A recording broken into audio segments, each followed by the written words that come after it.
Hey guys, Big Wheel Dog 82 in the soil here. Today we're going to go through and see what my seed starting mix is all about. If you follow along with my bioassay series of videos, or the long form of it, which was all the parts put together, then you would know that after that bioassay, I said I was going to adjust my seed starting mixture based upon the things that I learned throughout that bioassay. Mainly that both the leaf mold and worm castings showed to have some extra nutrition initially that the plants were going to need. So with that information, I'm going to show you what my mix for my seed starting mix is going to be this year. Follow along.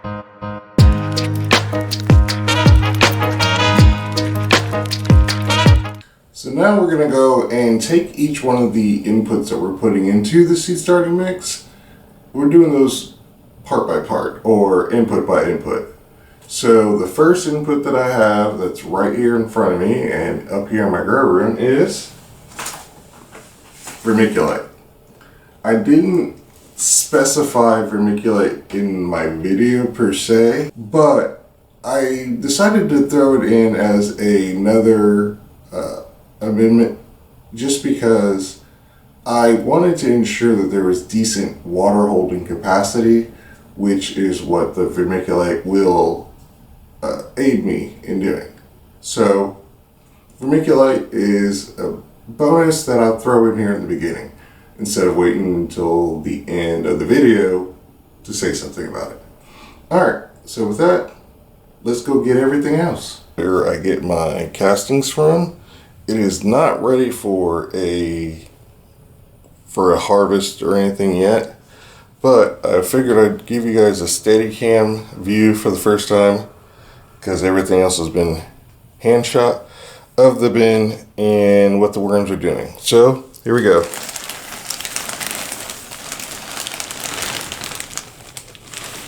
And you can see some of them are up here at the surface. There's one hanging out right here if you can see him. And that's it. You can dig through here real fast. I'll use my spoon so I don't hurt anything. So right now I'm checking on, ooh, there's a whole bunch of springtails in there. Yep. But they're eating the food. This up here, I supplement them sometimes with chicken feed as a dry source of nourishment. So don't pay any attention to that. That's just, like I said, food for them to consume, and it doesn't add to excess moisture of the bed. So there we go. They're happy, they're eating, and they're hiding. So now we're just going to cover everything back up with the spoon, being gentle with the worms. And we'll put them back to bed. See, he's safe and happy. Tuck him right back into bed. Some people use just a single sheet of plastic. Yeah, it'd probably be a lot easier for me to put them to bed with a single sheet of plastic, but this stays on it whether it's inside, outside. So I use it, it works. So alright, let's move on. As you may be able to tell, we are outside now at where my leaf mold pile is. Come summer, all of this is going to be moved out and pulled out and then repiled back in so it can break down again. But we're out here to get some of this leaf mold. So let's get down here and get some. Alright.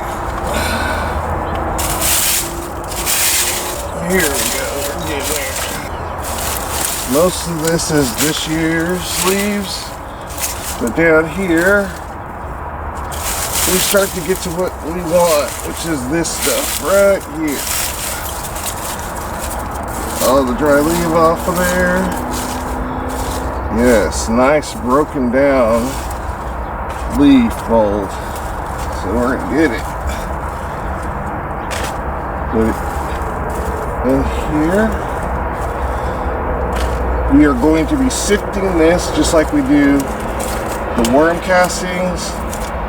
We're going to be a finely sift just to get out any sticks, seeds, worms that may be in here, or anything else. Because all we really want is just the pure castings when we go to make the potting mix. So that's enough. That's all I need for right now. There's more on the other side and around behind it, but for right now we are going to cover this back up to protect the soil. And while we're out here, and since we've got everything we needed collected now, which will be beautiful, beautiful potting soil, let me show you what the leaf mold has done underneath the tarp that was on this bed. You see how dark and lovely and fluffy all that is? I mean, look. That's what I was looking for to have going into spring. And unfortunately the wind has thrown off the cover, but it's fine. I'll recover it back up and we'd be ready for spring. This is also why I keep all my stuff so close at hand, so it's not that far from the garden or where it's gonna go. So, all right, let's go get that Pro Mix. I'm just using this Pro Mix. As you can see, it's the compressed pack. Cut a top into it, keep things clean, fold it out, pull out what I need, and then what I do is I will double sift it just to ensure I pull out the sticks and twigs that are always in peat moss, no matter what company you get it from, as well as the long strands that can sometimes be stringy and goes through your potting soils from coco coir. I just take all that out, so there's just one less thing that I need to worry about getting in the way of my seed starting. Here we are in my kitchen, and I'm sure my wife is not going to appreciate this, but I'm doing it for you. So here we have my sifted peat moss, and first off, let me show you what it looks like and why I sift my peat moss and coco coir perlite mixture. So this is been sifted, taken out all the sticks and stuff. There's nothing in there. It's nice and smooth and just perfect. I didn't measure this or anything like that. This all has been what was taken out. And these are, I refer to these as overs. I mean, there's not a whole lot of chunky stuff in there. There's some stuff like this, or can't really find anything else. But this is not waste, guys. This is what I would call medium, and medium stuff goes into my pots. I will stick some of this into my worm bin if I need bulking up. I will compost it if I can't use it right away, or I'll just hold on to it. Now, chunkier stuff that doesn't go through my 1/4 inch sieve, which about 80% of this would probably go through the 1/4 inch sieve, but anything that doesn't, the next option would be my actual hot compost bin. I might put some of it into my worm bin. I put a little bit of it into my pots just to help keep things aerated, flowing, just to give anything in there that might want to eat something chunky or whatever, like fungi, but just anything that wants anything chunkier to eat. So yeah, it just doesn't go to waste. Now, I have to admit that there is a little cheat that I did. And nearly it's not a cheat. This is what we call thinking ahead or planning ahead. I showed you me pulling out my leaf mold, and I did sift it, which I'll have some B-roll of. But the thing I want to stress to you, there's two things that were wrong with that. The leaf mold A was extremely wet. I mean, we're in the middle of winter, getting ready to go into spring. So yes, the very bottom of the pile, hell, it was still even frozen parts of it. And there were worms in it. There was already roly-polies and all kinds of creepy critters, spiders and stuff. Now, if you're planting outside in a greenhouse or something like that, I wouldn't mind those things being, because I want a soil that's alive, right? But we're going in my house. And you want to know something that would start the biggest argument with a spouse? Bugs in the house that you brought in. Yeah, happened to me last year with fungus gnats. So, a stopgap to help prevent that, I have already pre-sifted. This is not what it seems. This is mine, and you'll be able to see when I do the close-ups, and you'll know that it is homemade because store-bought castings don't have certain things in them. But yes, so this is my castings that I've already sifted down through the fine mesh, and they've been mellowing out and staying at the right moisture level, which is why I put it in this bag, because it actually does have holes in it and allows it to breathe. And I've screened it 3 times just to make sure that if there's any bugs or worms or cocoons or anything like that in it, that I got as many of those out as I could. Me being anal about bugs. You don't have to do this. I have more than free time than most people do on their hands, so I do it. Second thing, so that was the worm castings. But this here is my leaf mold. And again, it's been sifted already. It's been sitting out there since the fall. I've let it air out. It's had a lid on it to keep it moist. But the thing is, all the creepy crawlers that were in there, it either got too inhospitable for them, so they got out, or they got taken out when I screened it. Again, 3 times. It gets all the castings separated from the leaf mold. It gets all the eggs out, the worms out, most of the roly-polies and anything else. So really, there's nothing else. If anything though, I don't like this process because it dries out and kills. You lose some of the microbes in it, but really we're looking for nutrition for the seeds. That's the most important thing. So, you guys, don't use fresh leaf mold. Although you saw it here, I went out and grabbed some, because if you get bugs in your house using this process, it's not my fault. I've warned you. So now, before we get to that, there's one more special ingredient other than my perlite, which I will not sift, and the vermiculite. And this is a very important step, because even with worm castings or leaf mold especially, or anything peat moss based that's been in a bag and outside, is fungus gnats. And I will be showing you my little tip that helps keep my house fungus gnat free. And all my potting soil has this little secret. Let me show you here in a minute.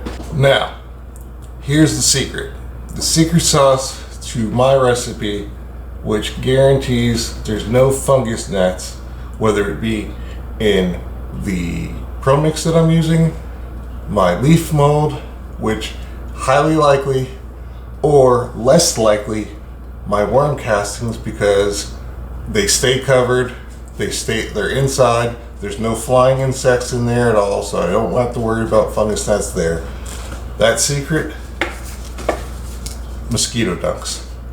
I stick these mosquito dunks, just a little tiny piece.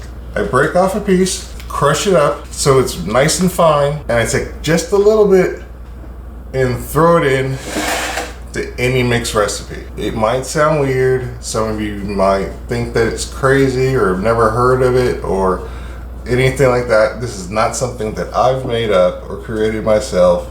It was a tidbit that somebody in a different forum I was in one day just happened to mention. I'm like, that's not a bad idea, because it beats putting these in a bucket of water and then pouring it on the surface.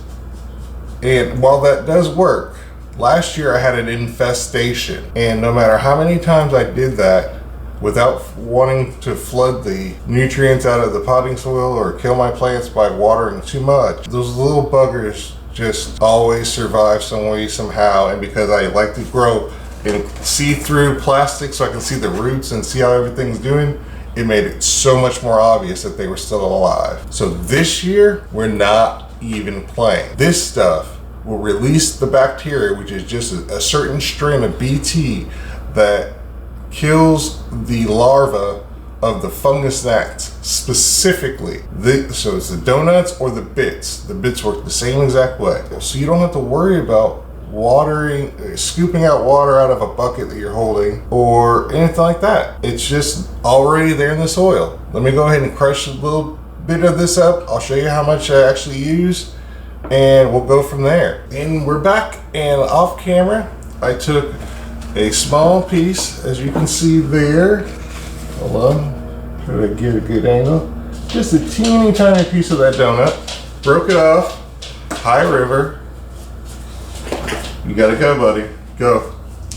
And I smashed it up into a powder. It's not super fine, just broke it up. And it'll be going into here. Now, typically what I would do, because based on my bioassay that I did earlier this winter or so, I came to find out that my perfect mix that I'm going to be shooting for this year is going to be 25% worm castings, 25% leaf mold, 40% of the Sifted Pro Mix, and then about a 5% of both Vermiculite and Perlite. So roughly around those measurements. But that's when I'm doing a large batch. For this small batch here, we're not going to really be worried about specific amounts. I'm just going to eyeball it, but I just want to give you guys the general sense of how much I'm using, why I'm using, and then also that when we add this, after this sits for a while and it's moist, because you need to keep everything moist, and in a container that can keep it that way. The best thing about this is, say you go to make another potting mix, right? And you really don't feel like bringing out the mosquito dunks again and crushing them up. If you were to take some of your finished soil mix, once we're done, that sat there for maybe a week, 2 weeks, you can inoculate that next batch of soil without doing anything else. And it will have the same protection against the fungus gnats and the larvae as this batch does. That's the beautiful thing about putting this into the soil, because all they need is the right living conditions to replicate and thrive, and it's a bacteria. So what we're gonna do, we're taking that, which, like I said, just eyeballing it, not sure how much is there, but boom, right in. And this is dusty. And if you, like me, have fur babies around, you might want to make sure that they're away and not right up here when you're doing this, especially when it comes to this Vermiculite and Perlite. Why can I not say that today? Alright, so now, to this, we are adding roughly 25% of the volume of what I have here for Sifted Pro Mix, which the difference between this and my worm castings is going to be very stark. But just to give you a little heads up, you don't really see any white flakes or anything like that. It's because there's no eggshells or nothing like that in it. So let's go ahead and dump that in, and just a touch more. You're not really hurting anything by going over or even under. But so there we go. Again, this has been sitting for months to rid it of bugs. Now when I show you my worm castings here, just to prove that they're mine and not some store-bought, if you can see, there's white little pieces in there. Those little white pieces are eggshells that I feed to my worm bin mainly for the worm's diet, not necessarily for releasing calcium. It's not a whole lot if it does, and there's other micronutrients that are in eggshells that may get released in minute trace amounts. But it's mainly just to help the worms process whatever food that they're given in their bin. So there's that. All we're missing is the other two ingredients, which are the vermiculite, which again, I'm just gonna eyeball. Seems like enough. And our perlite, which again, will be eyeballed. All right, that's enough. And those who are worried about the fur babies, all the vermiculite and vermiculite, perlite and vermiculite are up under the table, so they can't get it, and it's in between my legs, which they will not go to. All right, so now all that's left to do is the obvious mix. I will definitely add the water into this bowl to moisten this mixture before I stick it in the container that it's going to be sitting in, which today is going to be my huge plastic container that I normally just keep my worm castings in until I get enough volume, and then I can bag them up and clean them up. Yes, buddy, I'll get you here in just 1 second, okay? By the way, if you have pets, how many of you out there have bells or something for them to be able to announce to you when they would like to go to the bathroom? It's awesome in training. Sucks when they get older, because guess what? You'll be hearing that bell so many times. It's not even funny. Watch. 3, 2, 1. You made me a liar. All right. So I will be right back. Let him out, and I will go ahead and pour this into the bowl and put it into there it goes. Put it into the container that it's going to be sitting in for a while, and then we'll be done. Okay, everybody, this is my bin that, like I said, I typically will store my worm castings in as I build them up. And this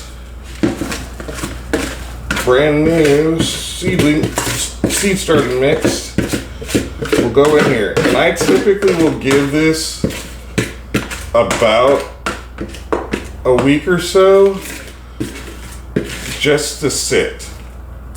You can go ahead and use it right away. I mean, if I needed to, I would go ahead and use it right away. But I've still got some upstairs for me to plant with and to make videos with, which will be the next thing as far as how I do my seed starting with this. I hope this is helpful. I hope that you've learned something from it, or maybe I showed something that was brand new. If there's any questions or about anything that you've seen, please just let me know down in the comment section. And also, this is very important, let me know about that whole dog bell thing and whether or not you've got problems after they've gotten it down and constantly ring the bell, because they act like every single 5 minutes they have an emergency. With this, let me take you back to upstairs Willie, since we're not back in the garage full time yet. And with that, that's everything having to do with the mix. We saw the vermiculite, which I held up in the beginning. We saw the worm castings, which I've shown you guys multiple times, my worm bin. I even gave you a little quick look at it again. I know you guys might be sick of that, but I'm proud of it. We even went outside to collect more fresh leaf mold while it's warm, and we got the little bit of a false spring going on here, so I might as well utilize it and go out there and collect some fresh stuff to do with my mix. Then we also were in the garage where I keep my Pro Mix, We didn't go through the sifting process because I think everybody pretty much at this point knows how to sift. So yeah, we'll just skip right through it and say, hey, I sifted it just like I sifted everything else. So after that, it's getting down to planting your seed time. But for now, thanks for following along. Thanks for watching. And as always, feel free to comment down in the comment section and I'll get back to you as soon as I can. So with that, Big Wheel Dog 82 in the soil here. See you guys later.